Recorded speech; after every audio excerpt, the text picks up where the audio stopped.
اچھا ہم صاحب، اگرچہ یہ موضوع سے متعلق چیز تو نہیں ہے، لیکن اس وقت دلچسپی کے لیے میں اپنی دلچسپی کے لیے پوچھ رہا ہوں، جب اللہ تعالیٰ نے پیغمبر کی موجودگی میں ان صحابہ کرام کی حالت کو دیکھ کر یہ بتایا کہ اس وقت تم 1 ہو تو 10 پہ آؤ گے اور پھر 1 اور 2 کی نسبت ہو گئی، صرف اگر ایک کمنٹ آپ کر دیں، اس وقت جو مسلمانوں کی موجودہ صورتحال ہے اس میں تو پھر اس میں کیا نسبت ہوگی لڑنے مرنے کی؟ 1 فی کروڑ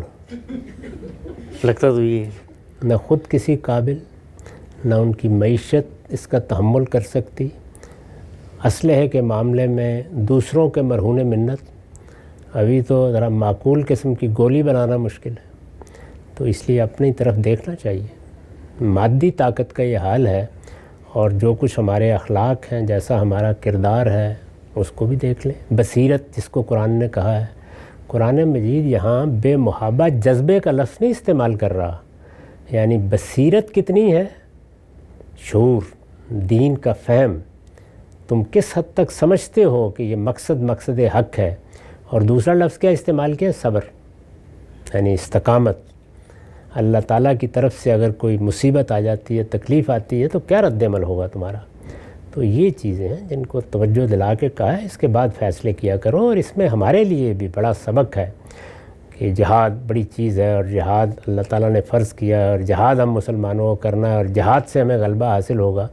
اللہ تعالیٰ فرما رہے ہیں میں جہاد کی ذمہ داری ایسے ڈالتا ہوں جب کبھی ڈالتا ہوں۔ اچھا ہم صاحب، یہ جو ہمارے یہاں شاعر آزاد کہتے ہیں کہ مومن ہے تو بے تیغ بھی لڑتا ہے سپاہی، کافر ہے تو شمشیر پہ کرتا ہے بھروسہ، تو یہ آیات تو بتا رہی ہیں کہ شمشیر بھی برابر کی ہونی چاہیے ہے اور جذبہ بھی برابر کا ہونا چاہیے، تب کافروں کے ساتھ لڑائی ہوگی تو اللہ کی یہ مدد آئے گی۔ اس کی نسبت تناسب کو بیان کر دیا ہے، اور یہ صحابہ کی جماعت کے بارے میں بیان کیا ہے، یعنی ان کے 2 ادوار کو سامنے رکھ کے بیان کیا ہے، پہلا دور اور دوسرا دور۔ اب آپ اندازہ کیجئے کہ ہمارے ہاں صورتحال کیا ہے اس کی۔ باقی دیکھیے، شاعر کا کام یہ نہیں ہوتا کہ وہ کوئی قانون ضابطے بیان کرے، وہ بعض اوقات کسی چیز کے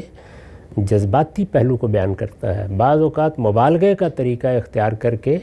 ممولے کو شہباز سے لڑا دیتا ہے، لیکن اللہ تعالیٰ کی کتاب اور اس کے دین کا یہ معاملہ نہیں ہے۔ وہاں ہر چیز کو ایک تعین کے ساتھ بیان کیا جاتا ہے، اور یہاں آپ الفاظ میں دیکھیں بتایا ہے کہ الان خفف اللہ عنکم، تمہارے اندر کمزوری ہے، اب وہ نہیں رہے تم اب اپنی جماعت کے لحاظ سے،